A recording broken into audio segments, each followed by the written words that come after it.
Bolivia va a un nuevo proceso electoral con las subnacionales bajo las mismas condiciones de un fraude elucubrado previamente. Y por supuesto en el escenario encontramos una cantidad de personajes que han vivido de la política toda su vida. Ahí lo tenemos al señor Sánchez del Movimiento al Socialismo, un hombre que ha vendido cargos en áreas de salud junto a Patricia Covarrubias. Tenemos en escena a Henry Paredes, una persona que prácticamente ha vivido de la política. Tenemos en escena una cantidad de personajes que por supuesto dejan mucho que desear. Yo hoy tengo la satisfacción de presentar a un profesional de primer nivel. Y lo decía y me acojo a las palabras de Manfred Reyes Villa en la entrevista pasada que le habíamos realizado. Un profesional de primer nivel que por supuesto no está metido en las lides políticas que ameritan conocimiento y de artimañas, decía él. En todo caso, José Carlos Sánchez representa una esperanza para Cochabamba. Sabemos que está en primer lugar en las encuestas, pero es natural que el gobierno se esté jugando el todo por el todo en Cochabamba porque necesita generar el polo del narcotráfico en esta ciudad, como lo fue el Chapare y por supuesto la expansión es enorme y este es un resquicio que no están dispuestos a perder. Por esto juegan con encuestas fraudulentas, por esto juegan con inhabilitaciones y por esto no van a cejar en el impulso. Esperemos que la gente responda inteligentemente a la necesidad que tiene Cochabamba de gente que conozca, gente preparada, no la improvisación que hemos tenido con Esther Soria, por ejemplo, que se ha dedicado simplemente a sembrar el caos, soliviantando a la gente de cara a cara en todos esos acuerdos sucios debajo de la mesa que hemos visto y que en plena pandemia han puesto en vilo a Cochabamba. Con este preámbulo pregunto y reitero la pregunta de Reyes Villa: ¿cómo un gran profesional se anima a entrar a un escenario tan fangoso como es la política en este momento precisamente? Bueno, gracias por la invitación y por la entrevista. Un saludo a toda la audiencia. Bueno, ¿cómo es que me animo? Como cualquier ciudadano que está cansado de la clase política, como todos los ciudadanos que hemos vivido ese gobierno de transición con tanta corrupción y que vemos que los políticos de siempre, la gran mayoría, se enriquecen de la cosa pública, es decir, nos roban nuestro dinero. Y nunca les llega la ley. Bueno, nunca les llega la ley o quedan perseguidos a medias, pero la idea era y es hacer propuesta para Cochabamba, porque los gobernadores que hemos tenido se han sentado en su silla a calentar el asiento y nunca han hecho una gobernación productiva. Lo único que hacen es quejarse de que falta plata y teniendo atribuciones constitucionales para generar su propio dinero para la gobernación no lo hacen. Tampoco reclaman derechos económicos que tenemos los cochabambinos para Cochabamba. Simplemente se han sometido al gobierno central y no han hecho propuestas que nos lleven al desarrollo económico. Por eso es que estamos con una tasa de desempleo del 17%, nuestro Producto Interno Bruto está por debajo de la media del Producto Interno Bruto Nacional. Económicamente estamos muy mal los cochabambinos. Pero además muchas empresas, muchas industrias se han ido a Santa Cruz. No solo a Santa Cruz, la mayoría a Santa Cruz, unas cuantas a La Paz y otras han emigrado del país definitivamente. Y eso es porque no hay gestión pública, no se les da las facilidades para que puedan trabajar en Cochabamba. Yo tengo algunas actividades en la empresa privada y conozco cómo es generar riqueza, hacer gestión, trabajar con bancos y hacer que el dinero crezca. Y bueno, nuestros gobernadores parece que esa experiencia nunca la han tenido, porque como usted decía, pues todos ellos siempre se han dedicado a la política y creo que es momento de hacer ese cambio. Es momento de hacer ese cambio y de invitar a los ciudadanos que no han estado en política y que tienen experiencia en materia de administración, de economía, en la vía privada, en el derecho. ¿Para qué? Para que contribuyan con esa capacidad de producción que tienen y la formación para que Cochabamba crezca. Es decir, esa experiencia del ámbito privado, yo quiero llevarla al ámbito público para que crezca Cochabamba y seamos una potencia nacional como era Cochabamba antes. ¿No le atemoriza la sigla del tercer sistema que su ubicación política de alguna forma lo liga al masismo? No, porque yo de masista realmente no tengo nada. ¿Usted? Claro, y el movimiento Tercer Sistema sí sale del masismo, pero de un masismo renegado, ¿no? Porque el masismo, yo pienso que en su inicio era una reivindicación, era una lucha legítima por las clases oprimidas, por las clases más pobres, por la gente del campo, que no era atendida por el resto de los partidos. Pero con el tiempo se ha ido poniendo muy dura esa línea, se ha ido poniendo ya discriminadora. Entonces hay mucha gente del masismo que se ha salido del masismo y que está en otros partidos. Y el movimiento Tercer Sistema nace con el doctor Pazzi, que sí era masista, pero él forma la ideología que es de centro, que no es ni de izquierda ni de derecha.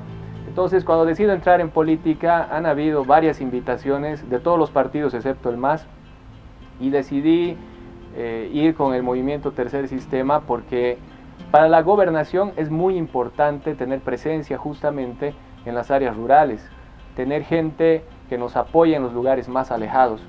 Y eso es lo que nadie está advirtiendo.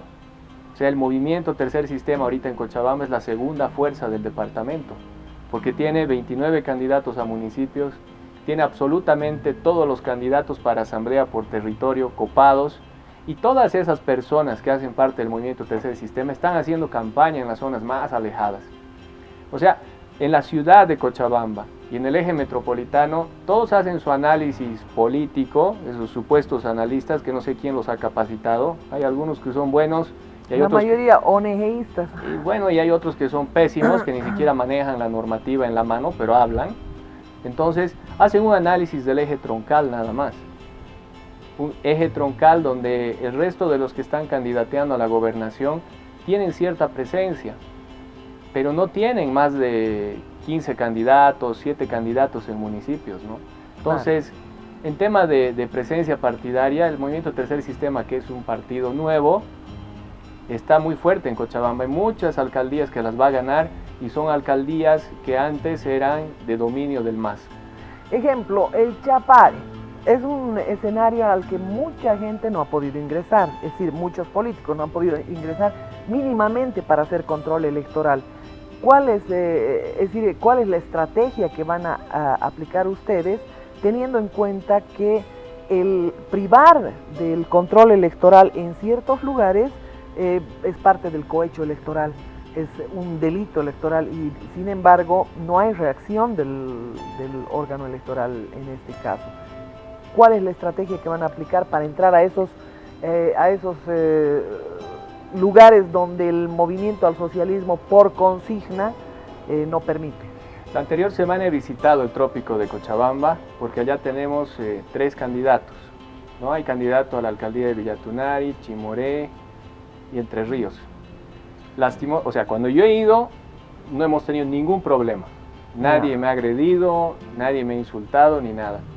Pero anteayer en la noche, la candidata de Entre Ríos ha sido agredida por partidarios del movimiento al socialismo en su cierre de campaña y le han querido obligar incluso a que renuncie a su candidatura. Y existen documentos escritos que a varios candidatos que están a concejales y todo por el movimiento Tercer Sistema en el trópico, los amenazan por escrito y les dicen: usted tiene que renunciar a su candidatura porque aquí es el partido único. Electoral también es causal de inhabilitación.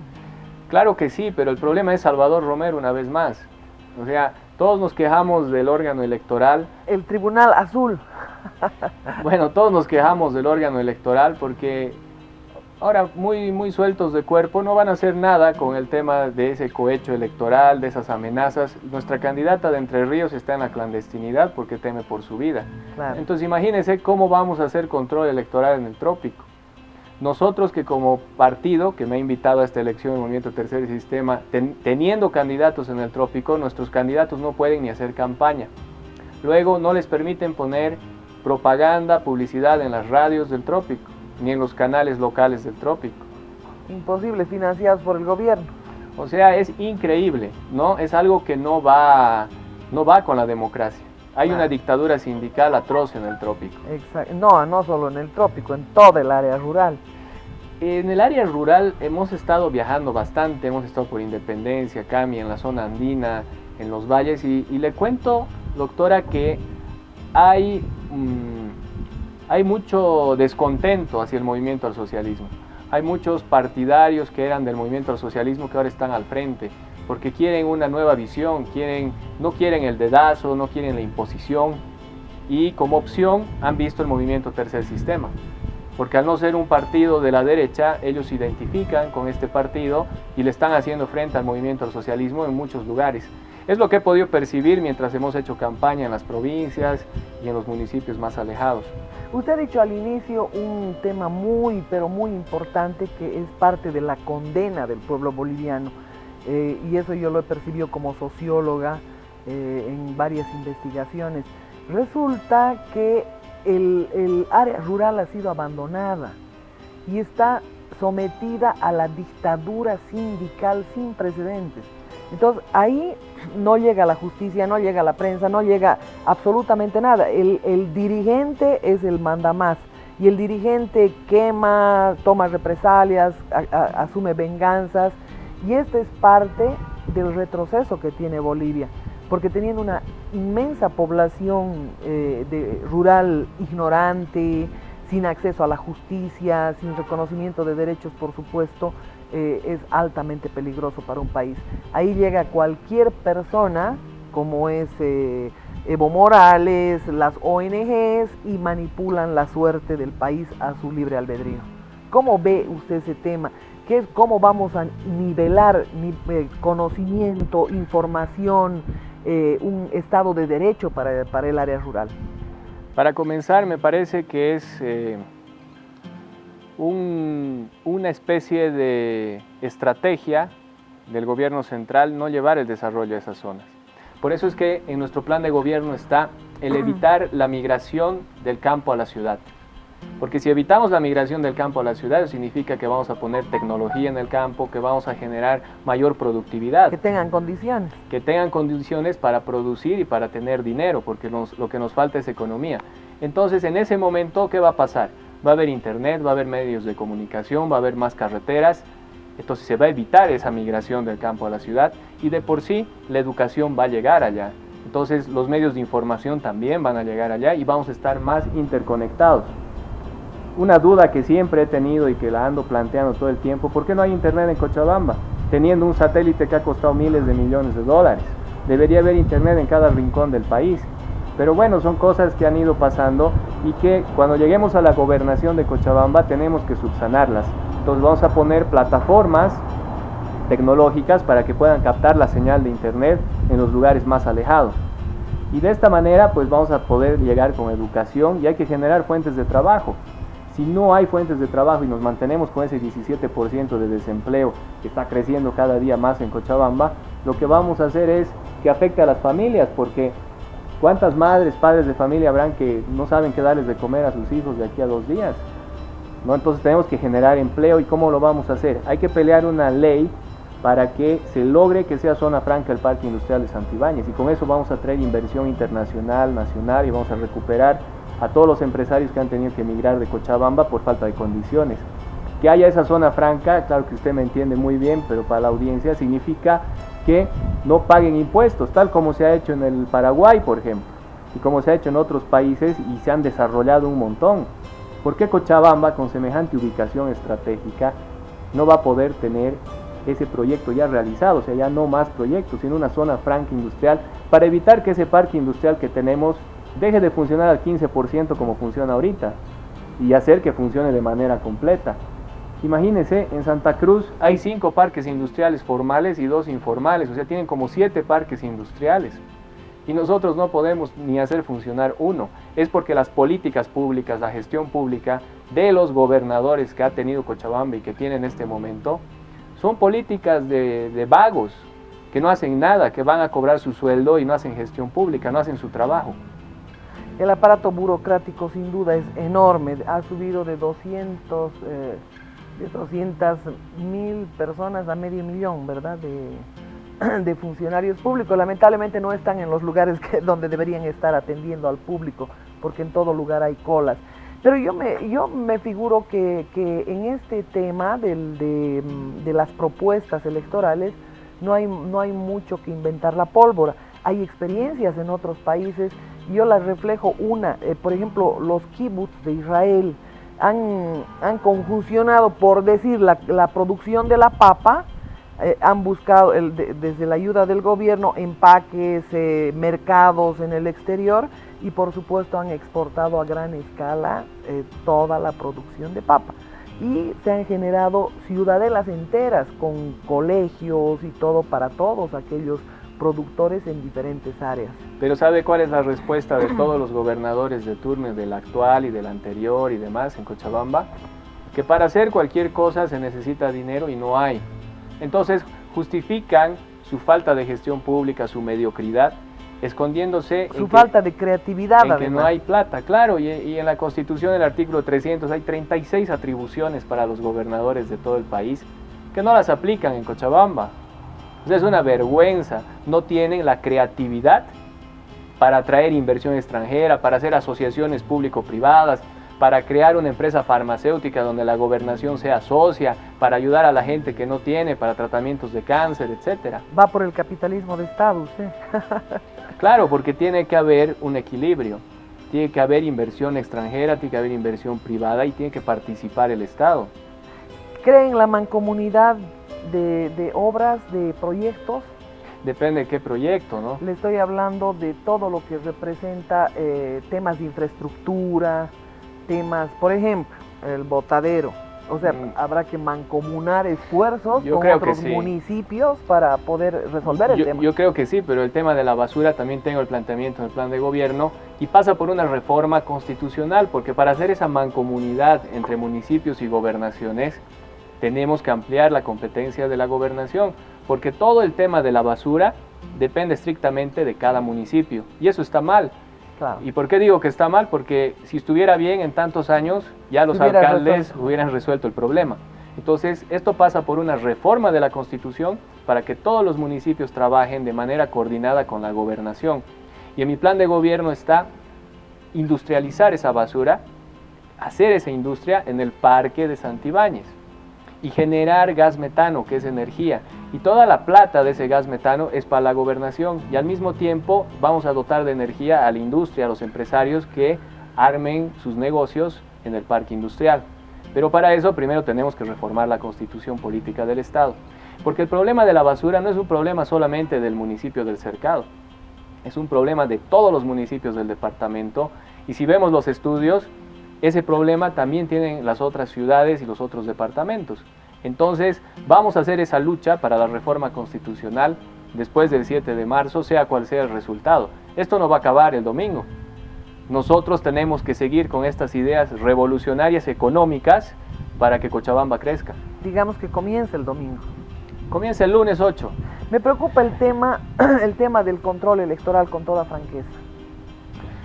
Lastimosamente, el tema del control electoral va a ser difícil si no nos unimos todos para ese tema del control en contra del MAS, ¿no? Pero ¿qué significa unirse para el control electoral? Que todos aporten con el registro de las actas, que todos pongan los delegados ante el órgano electoral para poder hacer los reclamos. Y que se distribuyan. Y que se distribuyan. Nosotros estamos organizándonos en la medida de lo posible.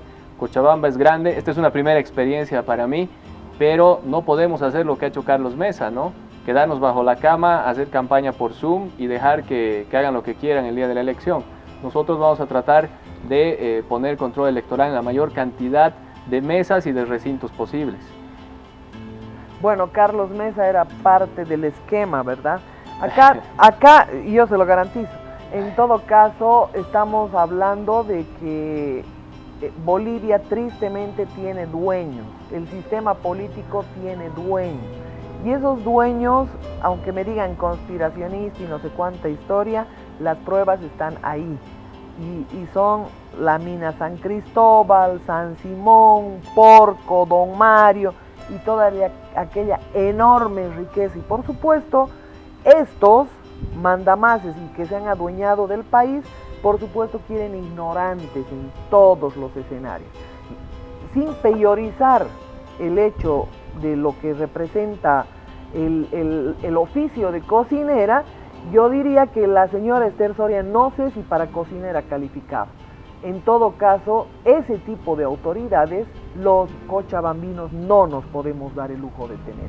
Quisiera francamente, doctor José Carlos Sánchez, sin ningún ambaje, sin ninguna hipocresía, que le digan a los periodistas, tiene que ser imparcial. Eso no existe. Todos somos parciales, porque obviamente nos hemos criado de alguna forma, tenemos costumbres, educación, valores, éticas. Y dentro de lo que representan mis valores, mis convicciones, por supuesto, aunque el voto es secreto, mi voto es suyo. Y les digo sin ningún ambaje, con toda franqueza, espero que el pueblo de Cochabamba sepa valorar sus merecimientos, su conocimiento, su éxito como profesional joven, y que realmente la gobernación de Cochabamba tenga un mejor derrotero. Si usted quiere decirle algo a la audiencia, hágalo con toda libertad. Muchas gracias. Bueno, nosotros estamos en este desafío ahora político, es la primera vez que estoy participando, estoy ganando mucha experiencia. Nuestro plan de gobierno vamos a seguirlo promoviendo, vamos a luchar para que se cumpla, para que Cochabamba crezca, porque ahora estamos sembrando tiempos mejores para todos los cochabambinos y es hora de que la sociedad civil también participe activamente en política. Sí, hay varios temas que han quedado, por supuesto no voy a entrar al tren, no voy a entrar a una cantidad de historias, ni siquiera los procesos que tienen que tener todas aquellas malas autoridades que han conectado el desfalco en la gobernación. Pero en todo caso, yo al cochabambino, desde mi sencillo punto de vista, le sugiero votar por José Carlos Sánchez. No hay otro en el escenario que pueda superarlo por capacidad, por talento, por ética, por valores y por esa convicción que tiene de servicio a la comunidad boliviana. La misma que abrivegué en algún momento, pero a veces es difícil comprender, ¿verdad? Hay gente que por supuesto no tiene ni el menor sentido patriótico y le extraña que alguien sí lo tenga, ¿no? Sí, así es. Bien, doctor. Muchas gracias. Hemos terminado la entrevista.